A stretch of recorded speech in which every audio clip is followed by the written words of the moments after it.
नारायण नारायण नारायण।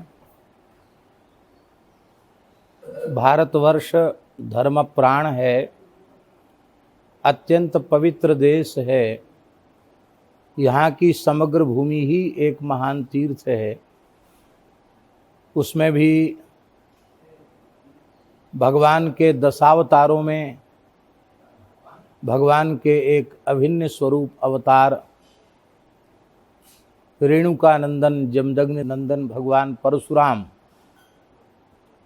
जिनकी पवित्र तपस्थली उड़ीसा में महेंद्रगिरी पर्वत भी है और अरुणाचल प्रदेश में परशुराम कुंड भी है। मध्य प्रदेश में इंदौर के निकट जमदग्नि ऋषि का आश्रम है, जहाँ से चंबल नदी का उद्गम हुआ है। वहाँ जाना पाव नामक स्थान है, जिससे परशुराम जी की जन्मस्थली भी माना जाता है।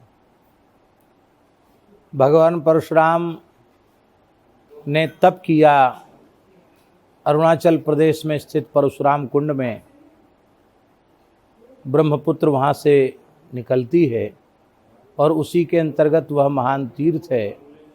हमारे शास्त्रों में, पुराणों में, महाभारत में परशुराम कुंड की बहुत विशिष्ट महिमा का गान किया गया है और अनादिकाल से सैकड़ों वर्षों से भारतीय संत महापुरुष अपने जीवन में कम से कम एक बार परशुराम कुंड की यात्रा अवश्य करते थे, परशुराम कुंड में स्नान करते थे।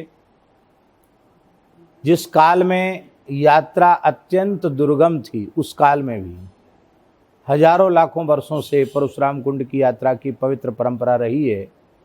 हम भी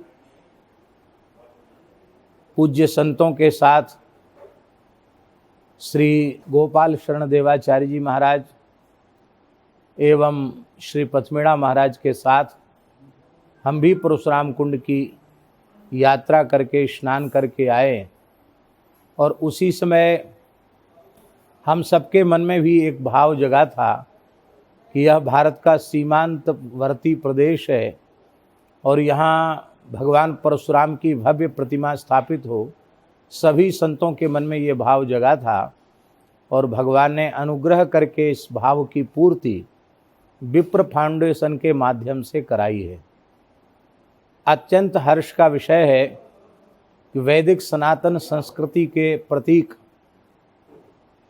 संपूर्ण वैदिक सनातन संस्कृति को संगठित करने वाले भगवान परशुराम केवल ब्राह्मणों के ही आराध्य नहीं हैं, अपितु संपूर्ण भारतीय जनमानस के वे परम आराध्य हैं। और भारतीय जनमानस ही नहीं, पूरे विश्व में फैली हुई भारतीय सनातन संस्कृति के वे आराध्य के रूप में विद्यमान हैं। भारतवर्ष के यशस्वी गृह मंत्री सम्मान्य श्री अमित शाह जी के द्वारा वहाँ का भूमि पूजन संपन्न हुआ और विप्र फाउंडेशन के माध्यम से सर्व समाज के सहयोग से, क्योंकि परशुराम जी किसी एक वर्ग विशेष के न होकर संपूर्ण आस्तिक सनातन धर्मी विचारधारा के लोगों के हैं, भारतीयता राष्ट्रीयता का आदर करने वाले लोगों के हैं। इस भाव से भगवान परशुराम जी की पंच धातु की प्रतिमा वहाँ स्थापित होगी, 51 फुट ऊंची प्रतिमा। और हमारा ऐसा मानना है कि भगवान परशुराम जब भारत के उस सीमांत प्रदेश में परशुराम कुंड में उनकी 51 फुट ऊंची प्रतिमा विराजमान होगी, तो निश्चित ही भारतवर्ष की पवित्र धरती पर कोई भी दुश्मन आंख उठाकर देख नहीं पाएगा। भगवान परशुराम की प्रतिमा वहाँ स्थापित होनी अत्यंत आवश्यक थी। इस बात को सुनकर हमारे मन में बहुत प्रसन्नता है और हम मलुक पीठ सेवा संस्थान न्यास की ओर से भी 1,01,101 रुपये श्री परशुराम जी की प्रतिमा के स्थापन के इस पवित्र कार्य में बड़ी पवित्र भावना से समर्पित करते हैं और सब लोगों को इस कार्य में अत्यंत उदारतापूर्वक सहयोग करना चाहिए। नारायण नारायण नारायण। भगवान परशुराम की जय।